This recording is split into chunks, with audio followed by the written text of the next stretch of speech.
오직 성령이 너에게 임하시면 너희가 권능을 받고 예루살렘과 온 유대와 사마리아와 땅끝까지 이르러 내 증인이 되리라. 예수님께서 이 마지막 말씀을 하시고 하늘로 올라가셨습니다. 여러분, 이때 제자들의 마음은 어땠을까요? 예수님께서 갑자기 이 말씀을 하시고 갑자기 하늘로 올라가셨을 때 제자들의 마음은 적잖이 놀랐을 겁니다. 부활하신 예수님이 40일 동안 제자들에게 하나님 나라의 일에 대해서 말씀을 가르쳐 주시고, 예루살렘, 아버지께서 약속하신 것을 기다리라, 예루살렘을 떠나지 말고 너희가 몇 날이 못되어 성령의 세례를 받으리라. 그리고 마지막으로 성령이 너에게 임하시면 너희가 권능을 받을 것이요 성령이 너에게 임하시면 너희가 내 증인이 되리라. 이 말씀을 하실 때 적어도 제자들은 그 주님의 말씀을 들을 때 말씀은 충만, 은혜 충만이었을 겁니다. 여러분, 예수님의 제자들에게 이 말씀을 할 때 모든 제자들이 정말 말씀 충만, 은혜 충만해서 예수님 말씀하시는 것에 있어서 아멘, 아멘 했을 것입니다. 그런데 그 아멘 소리가 끝나기도 전에 갑자기 예수님이 하늘로 올라가 버리신 겁니다. 그때 제자들이 얼마나 놀랐을까요? 여러분, 우리가 신앙생활을 하다 보면 이런 일이 종종 있습니다. 우리의 마음에 은혜 충만하고 우리 안에 말씀 충만하고 우리 안에 성령 충만할 때가 있습니다. 그런데 그 은혜 충만, 말씀 충만, 성령 충만할 때 갑자기 우리로 하여금 놀라게 만든 일들이 일어납니다. 때로는 우리를 낙심케 될 일들이 일어납니다. 은혜 충만, 성령 충만, 말씀 충만하게 되면 우리 마음속에 알 수 없는 마음의 기쁨이 있고, 그 충만한 마음 때문에 왠지 하나님이 우리 안에 뭔가 새로운 일을 시작할 것이라는 기대감과 소망이 우리 마음을 들뜨게 합니다. 그런데 그럴 때 우리로 하여금 놀랄 만한 일이 일어나고, 그럴 때 우리로 하여금 낙심될 만한 일이 일어나서 우리의 마음을 힘들게 할 때가 있습니다. 오늘 제자들의 모습이 바로 그와 같습니다. 지금 말씀 충만, 은혜 충만한 가운데서 예수님이 말씀하신 것에 대해서 아멘, 아멘 하는데 갑자기 예수님이 하늘로 올라가 버리신 겁니다. 그 모습을 제자들이 멍하니 쳐다보고 있습니다. 멍하니 쳐다보는 그 제자들에게 천사들이 나와서 이야기해 줍니다. 너희가 본 그대로 예수님이 내려올 것이다. 그 말씀을 듣고 이제 제자들이 발걸음을 옮기기 시작합니다. 그 내용이 이제 오늘 본문에서 나옵니다. 여러분, 12절 말씀을 한번 봅시다. 제자들이 감람원이라 하는 산으로부터 예루살렘에 돌아오니 이 산은 예루살렘에서 가까워 안식일에 거기 알맞은 길이라. 제자들이 놀란 마음을 안고 지금 예루살렘으로 내려갔습니다. 원래 제자들이 모였던 것은 베다니 근처였습니다. 예루살렘 반대편이었습니다. 그런데 저들이 지금 예루살렘으로 내려갔습니다. 예루살렘으로 내려간 사람들, 예루살렘에 모인 사람들이 누구인지 13절, 14절에 이렇게 적고 있습니다. 가룟 유다를 제외한 예수님의 11 제자들, 그리고 갈릴리에서부터 예수님을 따라왔던 여인들, 그리고 예수님의 모친 마리아와 예수님의 아우들까지 모두 120명이나 되는 결코 적지 않은 많은 숫자가 예루살렘에 모여 있습니다. 여러분, 예수님의 말씀을 들을 때는 말씀 충만, 은혜 충만이었는데 그 예수님이 갑자기 사라졌습니다. 지도자가 사라진 겁니다. 믿고 의지했던 분이 사라진 겁니다. 얼마나 놀랄 상황입니까? 그런데 이때 얼마든지 저들의 마음이 갈라지고 흩어지고 위축될 수 있는 상황임에도 불구하고 오늘 본문 14절에 보면 그 120명의 사람들이 다 같이 더불어 마음을 하나게 되었다라고 적고 있습니다. 여러분, 내가 은혜 충만하고 공동체 안에 말씀이 충만할 때 그 은혜를 까먹을 만한 어려운 일들이 공동체에 몰려오기 시작할 때 사람들의 마음은 오히려 갈라질 수밖에 없습니다. 그런데 오늘 지금 120명이나 되는 그 예수님을 따르는 자들, 결코 적은 숫자가 아니죠. 그런데 저들이 믿었던 예수님, 내 눈앞에 의지했던 그 예수님이 사라진 상황 속에서 저들의 마음이 갈라지지 않고 저들의 마음이 오히려 똘똘 뭉쳐서 하나가 되었습니다. 여러분, 어떻게 이럴 수 있었을까요? 저는 제자들이 이렇게 된 것은 예수님의 중보 기도 때문이라고 저는 믿습니다. 요한복음 17장을 보면 예수님께서 잡히시기 전에 겟세마네 동산에서 온몸에 땀방울이 핏방울이 되도록 간절하게 기도했습니다. 그때 예수님이 기도했던 내용이 세상을 위해서 기도한 것이 아니라 예수님을 따르는 제자들을 위해서 기도했습니다. 요한복음 17장 9절을 한번 보십시오. 내가 그들을 위하여 비옵나니 내가 비옵는 것은 세상을 위함이 아니요 내게 주신 자들을 위함이니이다. 지금 예수님이 세상을 위해서 기도하시는 것이 아니라 그 마지막 순간에 이 땅에 남겨질 내게 주신 자, 예수님 믿고 따르는 자들 위해서 예수님이 기도하신다는 겁니다. 그 구체적인 기도 내용이 요한복음 17장 11절을 보십시오. 같이 한번 읽어볼까요? 나는 세상에 더 있지 아니하오나 그들은 세상에 있사옵고 나는 아버지께로 가옵나니 거룩하신 아버지여 내게 주신 아버지의 이름으로 그들을 보존하사 우리와 같이 그들도 하나가 되게 하옵소서. 여러분, 이것이 기도의 능력입니다. 제자들이 얼마든지 마음이 흩어질 수 있는 그런 상황이지요. 그런데 제자들의 마음이 흩어지지 않고 오히려 더불어 마음이 하나가 될 수 있었던 것은 예수님의 이런 기도가 있었기 때문입니다. 여러분, 마음의 하나가 된다는 거 결코 쉽지 않습니다. 여러분, 마음이 하나가 되는 것은 너무나 어렵습니다. 그 이유는 굳이 다른 설명을 하지 않아도 여러분 잘 알죠. 사람마다 생각이 다르죠. 사람마다 좋아하는 기호가 다르죠. 사람마다 관점이 다르죠. 사람마다 성격이 다르죠. 사람마다 좋아하는 삶의 기준이 다르죠. 사람마다 철학이 다르죠. 심지어 신앙관마저 다릅니다. 그러니 여러분, 이와 같이 사람들이 마음이 하나가 된다는 것은 결코 쉽지 않습니다. 그럼에도 불구하고 오늘 120명이나 되는 예수님을 따르는 자들이 마음이 하나가 될 수 있었던 것은 무엇 때문입니까? 기도 때문입니다. 여러분, 우리 공동체가 마음이 하나 되는 거 결코 쉽지 않지만 우리 공동체가 마음이 하나가 될 수 있는 길은 여러분 기도를 통해서 될 수 있습니다. 우리 가정이 서로 마음이 하나가 되는 것이 쉽지 않은데 가정 안에서도 마음이 하나가 될 수 있는 것은 기도를 통해서 마음이 하나가 될 수 있습니다. 무엇보다 여러분, 마음이 하나가 되었는데 하나 된 그 마음을 유지할 수 있게 하는 것도 여러분 기도입니다. 기도만이 우리의 마음을 하나 되게 하고 기도만이 하나 된 우리의 마음을 유지할 수 있게 합니다. 왜 그런지 아십니까? 마음이 하나 되는 것은 사람의 힘으로 능으로 되는 것이 아닙니다. 하나님의 특별한 은혜가 있지 않고서는 마음이 결코 하나 될 수 없습니다. 우리가 마음 하나됨을 이루기 위해서 서로 음식도 먹고 서로 이야기도 나누고 서로 여행도 가고 서로 놀러도 간다고 해서 우리 마음이 하나 되는 것이 아닙니다. 이미 경험을 통해서 우리는 알죠. 마음이 하나 되는 것은 하나님의 특별한 은혜가 아니고서는 결코 하나 될 수 없습니다.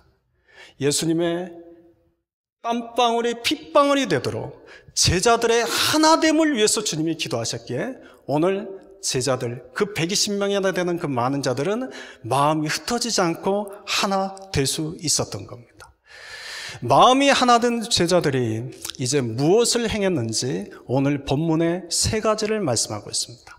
여러분, 오늘 본문은 마음이 하나 된 제자들이 행한 세 가지 일을 기록하고 있는데 오늘 본문은 동일하게 우리에게 오늘 우리 공동체가 마음이 하나가 되어서 무엇 하기를 원하신지 주님이 오늘 이 제자들의 모습을 통해서 보여주십니다. 첫 번째, 마음을 같이 한 제자들이 말씀에 순종했습니다.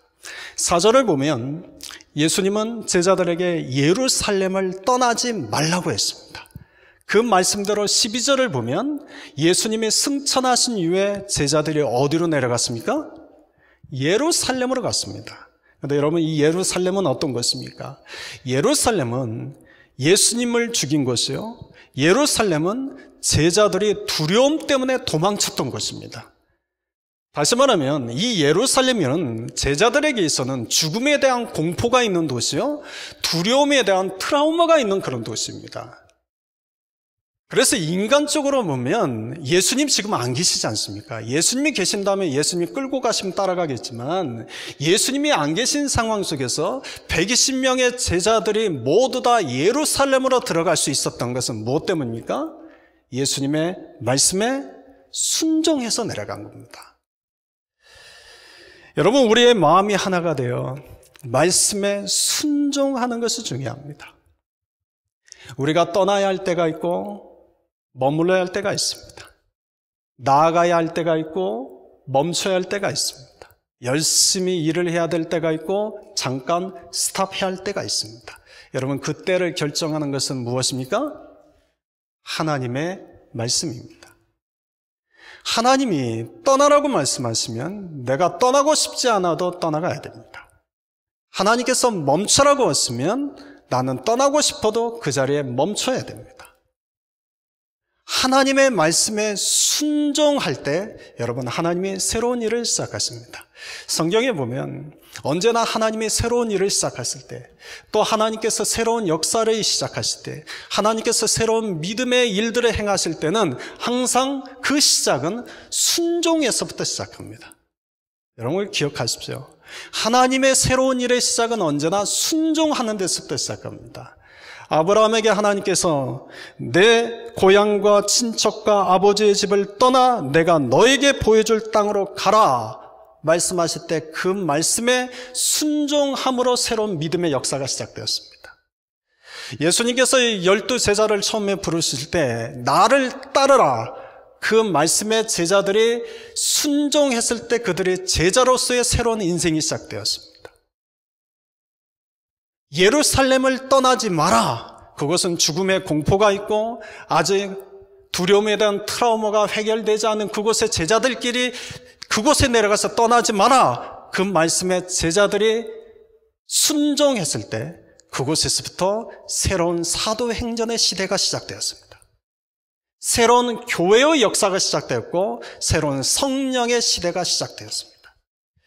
여러분, 하나님의 말씀에 우리가 순종하러 갈 때 그 순종하는 그 자리에서부터 하나님의 새로운 일이 시작됩니다. 그러므로 여러분 늘 하나님의 말씀을 기준으로 삼는 자가 되십시오. 여러분, 내 생각, 내 감정, 내 느낌, 내 지식, 내 경험, 여러분 그것도 때로는 필요하지만 하나님이 내 안에서 새 일을 시작하실 때는 그 모든 것을 내려놓고 우리가 하나님의 말씀에 순종할 때, 때로는 도저히 순종할 수 없을 것 같은데 순종할 때, 여러분 그때 하나님의 새로운 일이 시작됩니다. 하나님의 마음에 합한 사람 다윗이 있습니다. 하나님은 이 다윗을 통해서 새로운 이스라엘 나라를 시작하셨습니다. 다윗은 늘 언제나 하나님께 하나님의 뜻을 묻는 자였습니다. 여러분 잘 아는 것처럼 다윗의 도망자 시절에 블레셋 사람들이 그 일날을 쳐서 타작마당을 훔쳤을 때, 그때 다윗이 하나님께 나아가서 이렇게 묻습니다. 여호와께 묻자와 이르되 내가 가서 이 블레셋 사람들을 치리이까. 다윗을 쫓아다니던 사울 왕이 죽었다는 소식을 들었을 때 또다시 다윗은 하나님께 나아가 이렇게 물었습니다. 여호와께 여쭈어 이르되 내가 유다 한 성읍으로 올라가리까. 다윗이 이스라엘의 왕이 된 후 블레셋이 이스라엘을 쳐들어왔을 때도 또 하나님께 물었습니다. 다윗이 여호와께 여쭈어 이르되 내가 블레셋 사람에게로 올라가리까. 여러분, 다윗은 늘 하나님께 물었습니다. 하나님, 내가 어떻게 할까요? 내가 갈까요? 말까요? 내가 일을 할까요? 말까요? 하나님께 묻고 하나님의 말씀하신 대로 움직였습니다. 그러니까 다윗의 인생은 도망자 시절 때부터 그가 왕이 된 이유도 늘 언제나 하나님께 뜻을 묻고 하나님의 말씀에 순종하는 자였습니다. 바로 그런 다윗을 통해서 하나님께서 이스라엘 나라를 새롭게 시작하셨습니다. 그런데 우리가 잘 아는 것처럼 여러분, 이스라엘 나라의 초대 왕은 사울이었습니다. 그런데 하나님은 그 사울을 통해서 이스라엘 나라를 새롭게 시작하실 수 있음에도 불구하고 하나님의 초대 왕으로 사울을 세웠지만 정작 새로운 이스라엘 나라를 시작한 것은 다윗을 통해서였습니다. 이유가 뭡니까? 사울은 하나님의 말씀을 듣지 않는 자였습니다. 사무엘상 15장을 보면 사울이 아말렉과의 전쟁에서 승리를 했습니다. 그때 하나님께서 그것을 아시고 미리 아말렉과의 싸워서 이기면 그 모든 전리품을 다 진멸하라고 말씀하셨습니다. 그런데 그때 사울이 어떻게 했습니까? 전리품 중에 가장 좋은 소, 가장 좋은 양은 하나님께 제사 드리기 위해서 남겨놨습니다. 이것을 한 하나님이 사무엘 선지자에게 이렇게 말씀하셨습니다. 내가 사울을 왕으로 세운 것을 후회하노니 내 명령을 행하지 아니하였습니다. 그 말씀을 듣고 깜짝 놀란 사무엘 선지자가 사울을 찾아가서 책망합니다. 어찌하여 왕이 여호와의 목소리를 청종하지 아니하셨나이까? 그때 사울이 이렇게 변명을 합니다. 내가 그 좋은 소와 그 좋은 양을 남겨둔 것은 하나님께 제사 드리기 위해서다. 그때 사무엘 선지자가 사울 왕에게 우리가 알고 있는 그 유명한 말씀을 들려줍니다. 순종이 제사보다 낫고 듣는 것이 수양의 기름보다 나으니. 무슨 말입니까? 여러분, 하나님을 위해서 우리가 무엇을 할 수 있느냐가 중요하지 않습니다. 우리가 하나님을 위해서 지금 무엇을 하고 있느냐 중요하지 않습니다. 그보다 더 중요한 것이 뭔지 아십니까? 우리가 지금 하나님의 말씀을 듣고 있느냐입니다. 우리가 하나님의 말씀을 들을 수 있는 들을 귀가 있느냐입니다. 하나님의 말씀을 들을 귀가 없고 하나님의 말씀을 듣고 있지 못한다고 하면 우리가 하나님을 위해서 하는 것은 오늘 사울이 그랬던 것처럼 하나님이 기뻐하지 않는 일일 수 있습니다. 여러분, 사울은 하나님을 위해서 남겨뒀습니다. 그러나 정작 하나님께서 진멸하라고 하신 그분의 음성에는 귀를 기울이지 않았습니다. 결국 이 일 때문에 사울은 하나님께 버림받았습니다. 사울을 통해서 얼마든지 하나님이 새로운 이스라엘 나라가 시작될 수 있는 기회가 주어졌음에도 불구하고 그는 순종하지 않음으로 인해서 결국 그 기회를 잃어버렸습니다. 반면 다윗은 늘 하나님께 물었습니다. 하나님, 내가 이것을 할까요 말까요? 내가 올라갈까요 말까요? 내가 나아갈까요 멈출까요? 그래서 하나님의 말씀하신 대로 그 말씀을 듣고 순종했습니다. 그런 다윗을 통해서 하나님의 새로운 이스라엘 나라를 시작하신 겁니다. 사랑하는 성도 여러분, 저와 여러분이 늘 하나님께 묻는 자가 됩시다. 하나님께 늘 물으셔야 됩니다. 하나님께 물으실 때 하나님은 반드시 말씀하십니다. 말씀을 통해서 말씀하십니다. 물론 때로는 꿈을 통해서 말씀하시기도 하고 때로는 전혀 믿지 않는 옆에 있는 사람을 통해서 말씀하실 때가 있습니다. 그런데 그것이 하나님으로부터 온 것인지 아닌지 하나님이 알게 하십니다. 중요한 것은 여러분, 하나님의 뜻인지 아닌지를 우리가 묻고 구할 때 하나님의 말씀을 듣는 자가 됩니다. 지금까지 우리가 주를 위해서 많은 것을 했습니다. 우리가 앞으로도 우리가 주님을 위해서 많은 일을 해야 됩니다. 하나님 나라의 일을 우리가 감당하는 자가 됩니다. 그런데 그 일을 하는 것이 중요한 것이 아니라 그보다 더 중요한 것은 우리가 주님의 말씀을 들을 줄 아는 자가 되어야 됩니다. 하나님의 말씀을 들을 줄 아는 자가 되지 못하면 여러분, 우리를 통하여 이루기를 원하시는 새로운 주님의 일이 결코 이루어질 수가 없습니다. 120명의 제자들은 지금 두려움에 가득한 두려움의 트라우마가 아직 극복되지 않은 그 예루살렘, 예수님을 죽인 그 죽음의 공포가 가득한 그 예루살렘, 예수님이 안 계심에도 불구하고 예수님이 예루살렘을 떠나지 말라 그 한마디 듣고 저들이 모여들었습니다. 저와 여러분도 주님의 말씀을 들을 줄 알고 그 말씀에 순종할 수 있는 자들이 되시기를 소망합니다. 두 번째, 마음이 하나 된 자들은 기도하는 일에 힘썼습니다. 14절 하반절에 보면 더불어 마음을 같이하여 오로지 기도에 힘쓰더라.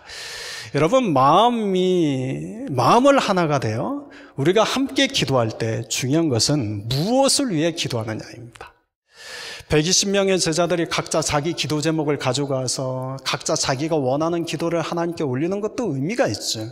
그런데 여러분, 120명의 제자들이 모여서 각자 자기가 원하는 기도 제목을 주님께 알리는 것이 아니라 왜 기도 제목이 없겠습니까? 그런데 저들이 모두 모여서 한 마음으로 함께 기도했던 기도 제목이 있습니다. 그게 뭡니까? 4절 5절에서 예수님께서 말씀하셨던 대로 예루살렘을 떠나지 마라. 아버지께서 약속하신 것을 기다리라. 너희가 몇 날이 못되어 성령으로 세례를 받을 것이다. 다시 말하면 약속의 말씀을 붙들고 저들이 함께 기도한 겁니다. 여러분, 기도의 파워는 어디서 오냐면 공동체 안에 기도의 파워는 동일한 기도 제목을 가지고 간절하게 그 기도를 주님께 아뢰 때 강력한 기도의 파워가 나옵니다. 서로 각자가 원하는 대로 자기 기도 제목만 가지고 와서 기도하면 그저 그냥 기도 끝나고 기도한 걸로 끝납니다. 그런데 한 공동체가 동일한 기도 제목을 가지고 약속하신 말씀 붙들고 기도할 때 그 안에 기도의 능력과 기도의 역사가 드러나게 되어 있습니다. 어떤 분은 이렇게 생각하실 수 있습니다. 하나님은 약속하신 말씀대로 이루시는데 굳이 약속하신 말씀대로 이루게 해달라고 기도하는 것은 믿음이 없는 것 아닙니까? 하나님께서 약속하신 말씀대로 이루어 주시는 분이라고 믿는다면 기도하지 않는 것이 오히려 더 믿음이 좋은 것 아닙니까? 여러분, 이렇게 생각하시는 분은 자기 생각에 갇혀 계신 분입니다. 이분은 제대로 지금 기도를 경험해 본 적이 없는 분이십니다.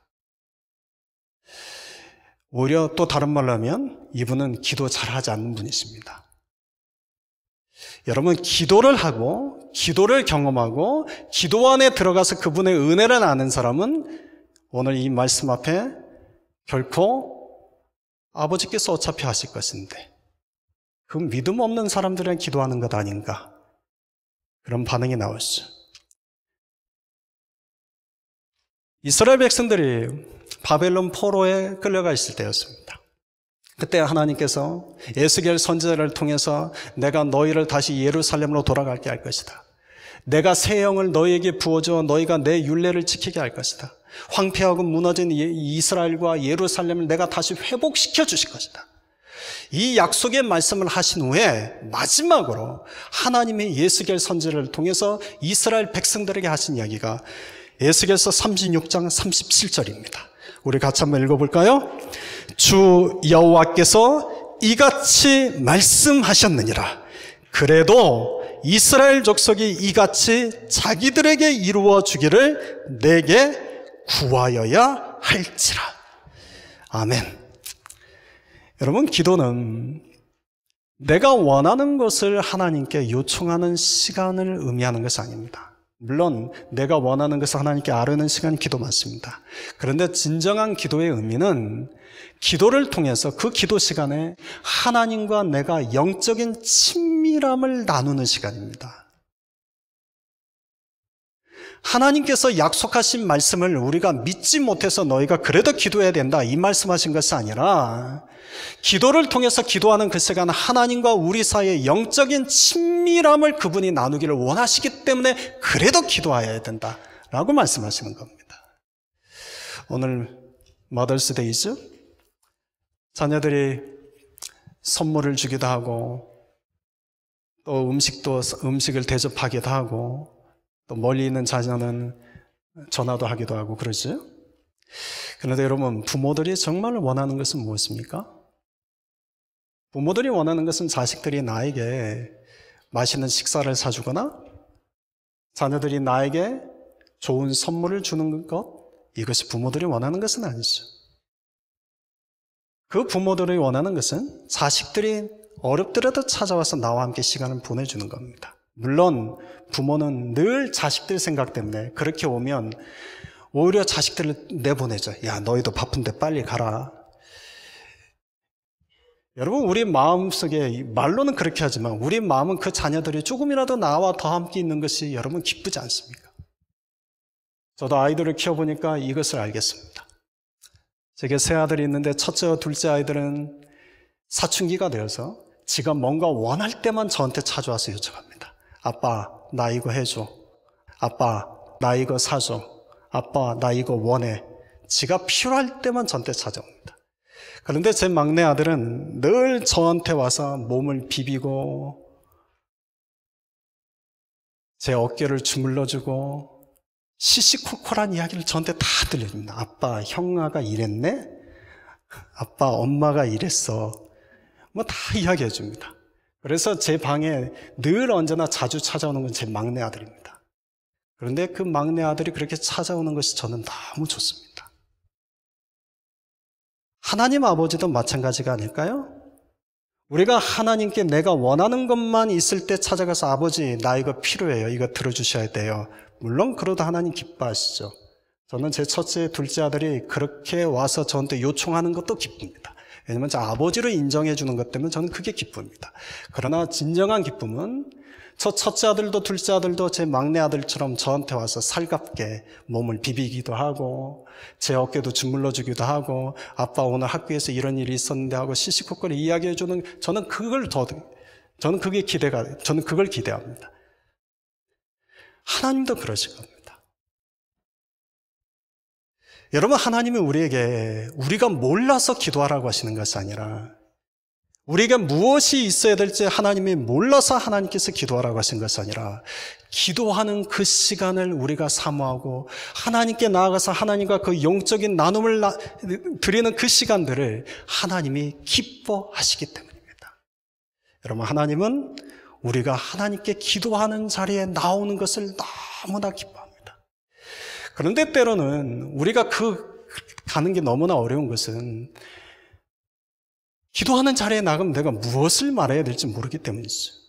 과연 하나님이 내 기도를 들어주시는지, 남들은 기도하는 자리에 나가면 하나님과 친밀한 영적인 그 교제를 나눈다고 하는데 왜 나는 그게 안 되는지, 그래서 그 시간들이 그냥 지루하고 따분하고 그래서 어느 순간부터 그 기도하는 자리에 점점 멀어지게 되죠.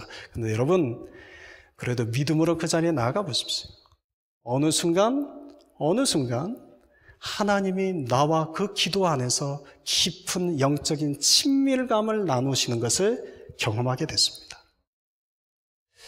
오늘 120명의 제자들이 마음의 하나가 되어서 하나님께 기도했습니다.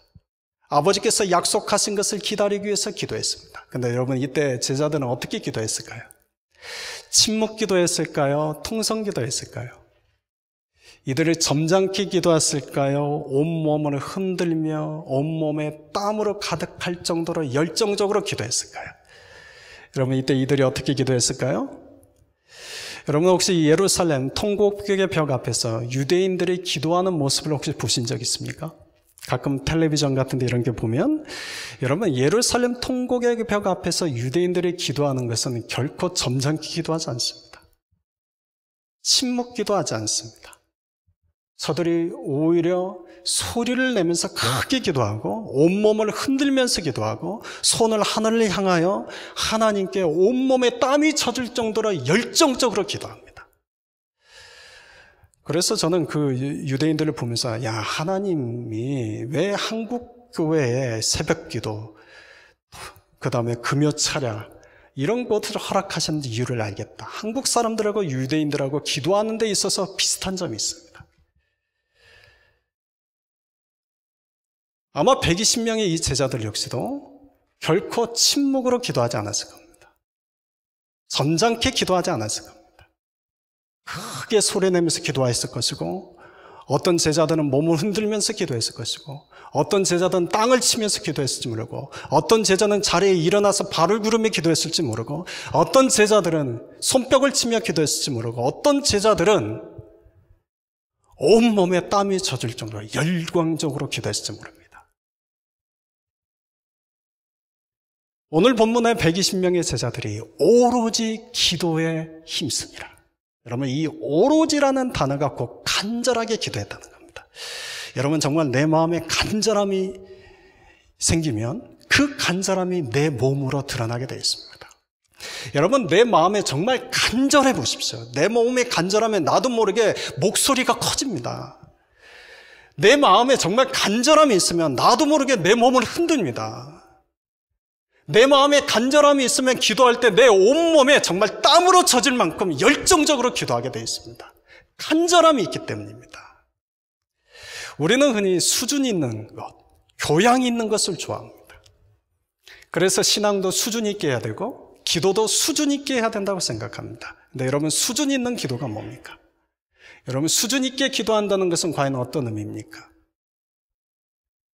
점잖고 지적이고 교양과 채통을 지키면서 논리 정연하게 화려한 미사 어구를 동원해서 기도하는 것이 수준 있는 기도입니까?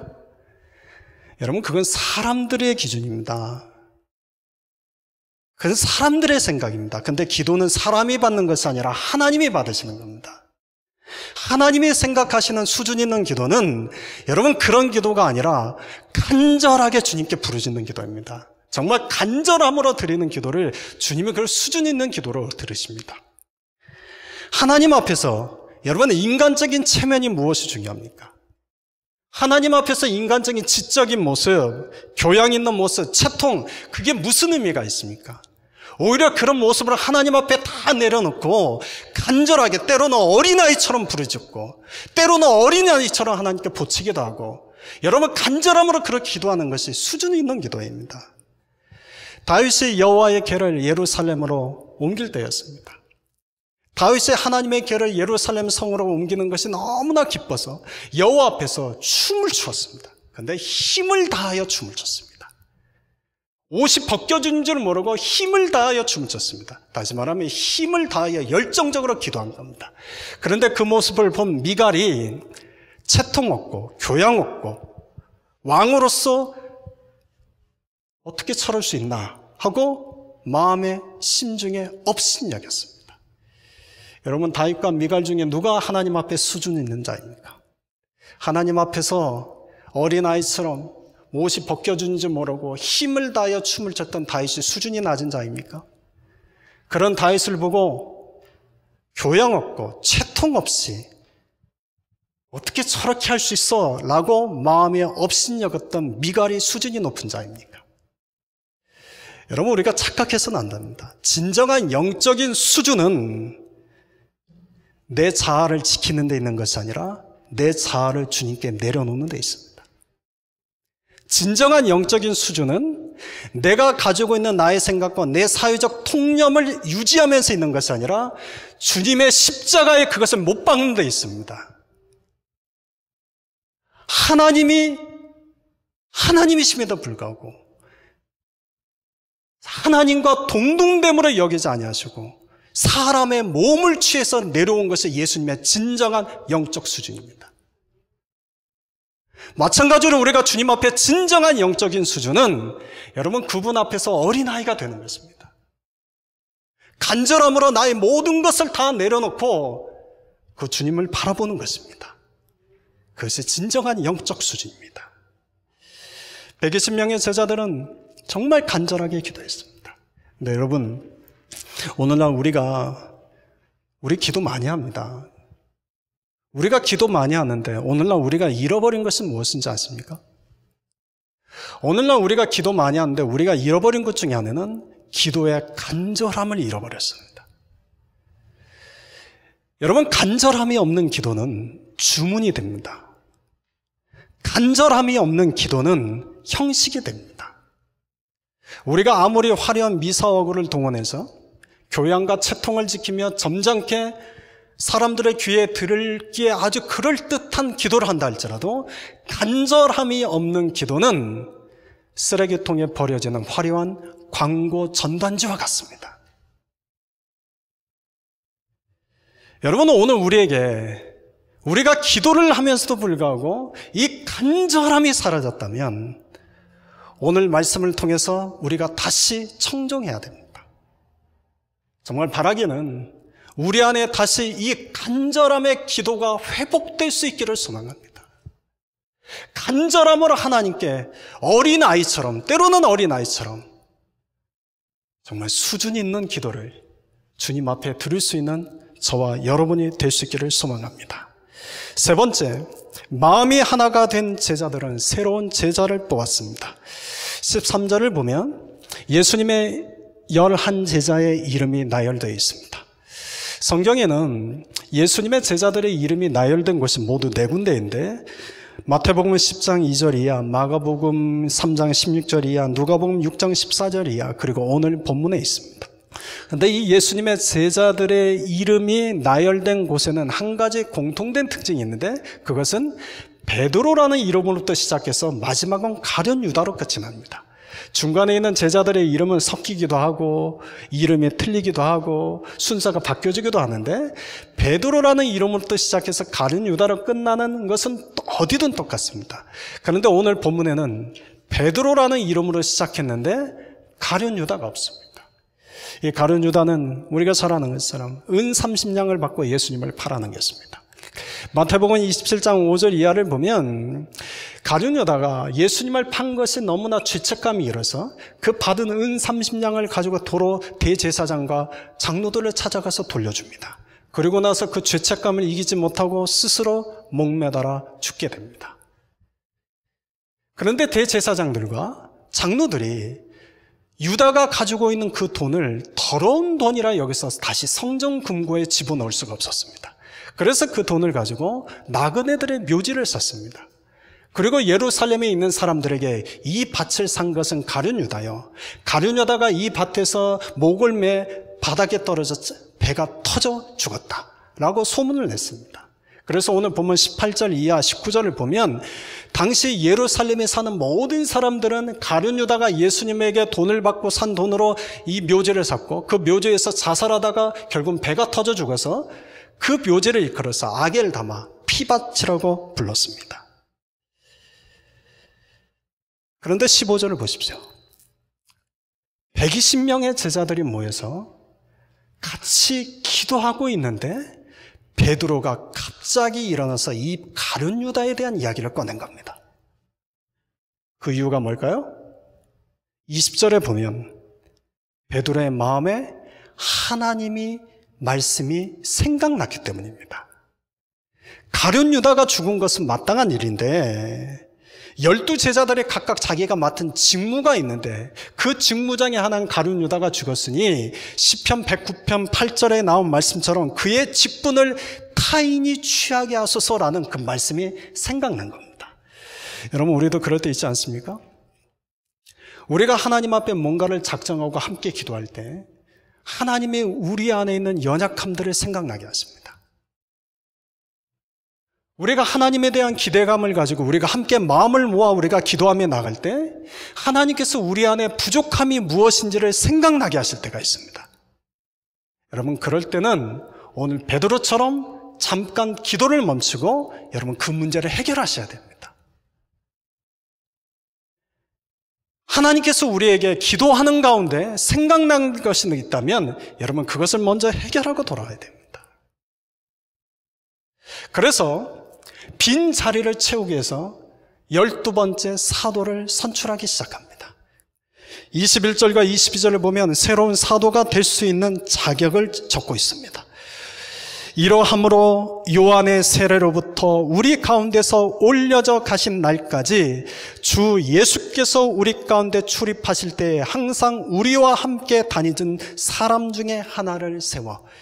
여러분, 이것은 예수님의 공생의 시작부터 승천하시 그때까지 예수님 곁을 따라다닌 사람 중에 하나가 사도될 자격이 있다는 겁니다. 그런데 두 번째 보십시오. 우리와 더불어 예수께서 부활하심을 증언할 사람이 되게 하여야 하리라. 사도의 두 번째 조건은 예수님의 부활하심을 증언해야 할 사람이라는 겁니다. 여러분, 사도는 고유명사일까요? 보통 명사일까요? 여러분, 사도라는 단어는 고유명사입니까? 보통 명사입니까? 이걸 어떻게 정의하냐에 따라서 신학적으로 엄청나게 크게 갈라집니다.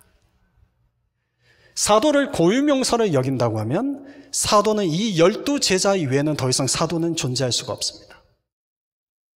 그런데 사도를 보통 명사로 여기게 된다면 사도는 부활하신 예수님을 만나고 부활하신 예수님을 증언하는 자가 곧 사도가 됩니다. 예수님을 따라다니는 제자에서 이제는 예수님을 증언하는 자가 곧 사도가 됩니다. 보통 명사로 정의할 때입니다. 이 문제는 초대교회에서부터 문제가 발생했습니다. 예루살렘에서 온 유대 그리스도인들이 바울을 일컬어서 네가 어찌하여 서로 사도라고 하느냐. 너는 공생애 동안 예수님을 따라다닌 적 없고 예수님을 만난 적도 없는데 어떻게 네가 부활하신 예수님을 증언한다고 네가 스스로 사도라고 할 수 있느냐. 맞습니다. 고유명사를 여기면 그럴 수 없습니다. 그때 바울이 말합니다. 부활하신 주님이 나를 만나주셨고 부활하신 그 주님을 내가 증언하도록 나를 사도로 세우신 분이 주님이시다. 보통 명사를 여기면 또 사도가 됩니다. 사도가 고유명사인지 보통 명사인지 여러분 그보다 더 중요한 건 이거입니다. 더 중요한 건 이거입니다. 여러분은 우리에게 주어지신 하나님의 사명은 예수님을 따르는 제자에서 이제는 부활하신 주님을 증언하는 자가 되는 데 있습니다. 이것이 우리를 향한 그분의 뜻입니다. 그런데 오늘 본문에 보면 24절 이하를 보면 그 제자들, 그들 중에서 예수님을 공생애 때부터 따라다녔던 자들 중에서 2명의 후보를 뽑았습니다. 하나는 바사바라고도 하고 별명이 유스도라고도 하는 요셉이요, 또 하나는 마띠아인데 24절 이하를 보면 제자들이 그 2사람 중에 한 사람을 사도로 선택을 합니다. 그런데 사도로 선택할 때 어떻게 선택합니까? 어떻게 선택하고 있습니까? 그들이 뭐부터 합니까? 기도를 합니다. 여러분, 제자들에게 있어서는 여러분 이건 제가 봤을 때는 혁명적인 사건입니다. 불과 예수님이 겟세마네 동산에서 제자들에게 야 나를 위해서 우리 같이 기도하자 할 때 어떻게 했습니까? 그때 제자들은 기도하지 못하고 잠을 잤던 자들입니다. 예수님의 공생애 3년 동안 늘 예수님이 기도하러 다녔지만 한 번도 제자들은 예수님을 따라 기도하러 간 적이 없습니다. 늘 잤습니다. 변화산에 올라가서도 잤고 겟세마네 동산에 가서도 잤습니다. 그랬던 제자들이 사도를 결혼된 사도를 뽑는 때 저들이 지금 뭐부터 하고 있습니까? 하나님의 뜻을 구하는 기도를 하고 있습니다. 아버지, 누가 사도로 적합합니까? 누가 사도가 되었으면 좋겠습니까?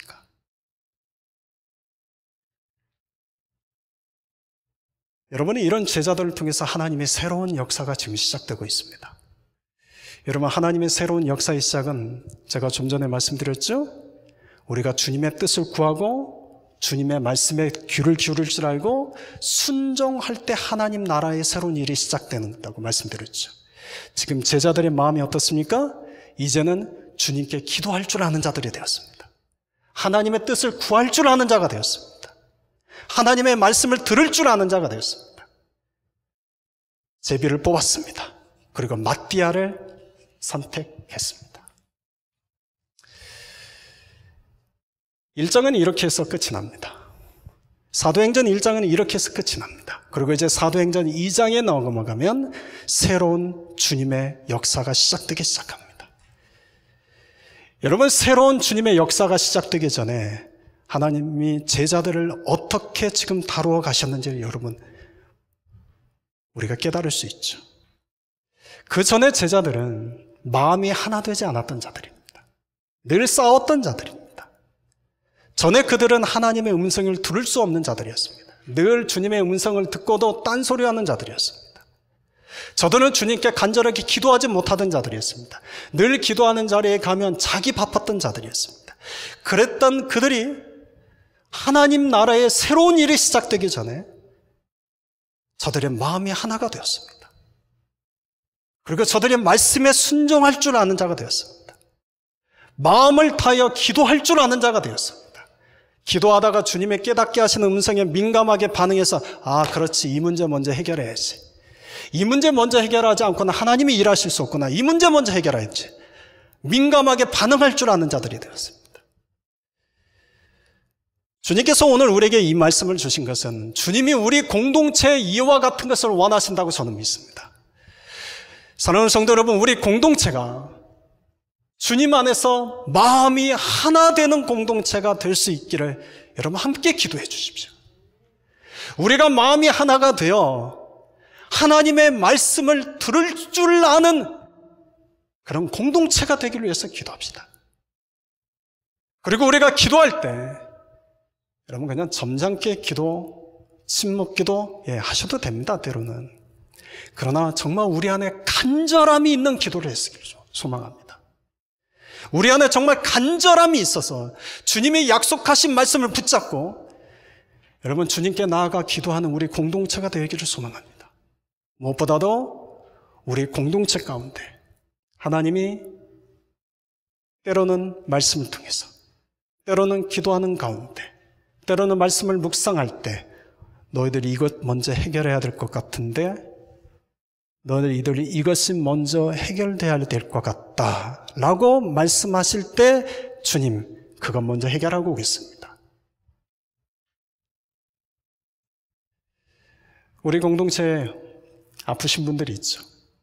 수술을 앞두고 있는 분 계시죠. 우리 그분들에게 건강이 필요합니다. 경제적으로 어려운 분이 있습니다. 가게가 어려운 분들이 있습니다. 그분들에게 당연히 물질이 필요하죠. 그런데 여러분 무엇보다 중요한 것은 우리 안에 믿음이 없는 분들이 있다면, 우리 안에 아직도 예수님의 나의 구주시라고 받아들이는 그 믿음이 우리 안에 없다면, 예수님 외에는 나에게 생명을 줄 분이 없다라고 이렇게 고백되어지는 그 믿음이 없다면 여러분 우리 안에 그 믿음이 먼저 회복돼야 됩니다. 사랑하는 성도 여러분, 오늘 사도행전을 3주째 제가 살펴보고 있습니다. 모든 목회자들은 동일한 마음입니다. 사도행전을 시작할 때 굉장히 두렵고 떨립니다. 왠지 아십니까? 제가 먼저 성령으로 충만하지 않으면 이 말씀을 제대로 깨달을 수가 없고, 성령으로 충만하지 않으면 이 말씀을 제대로 전할 수 없기 때문입니다. 강의 시간이 아니지 않습니까? 강의 시간이라면 괜찮지만 하나님의 말씀을 선포하는 시간에 성령으로 쓰여진 이 성령행전을, 성령의 역사가 아직 가득한 이 사도행전을 제가 성령으로 충만하지 않으면, 제 안에 성령이 역사하지 않으면 저는 이 사도행전을 제대로 전할 수 없습니다. 그런데 이 사도행전을 전하면서 제 마음에는 기대감이 있습니다. 제 마음에는 소망이 있습니다. 2000년 전에 예루살렘에서 새로운 하나님의 일을 시작하신 하나님이 동일하게 우리 공동체 안에서도 새로운 주님의 일을 시작하실 것에 대한 기대감과 소망이 있습니다. 여러분 그 기대감과 소망을 가지고 주신 말씀에 따라 한 걸음 한 걸음 주님을 따라가는 저와 여러분이 됩시다. 기도하겠습니다.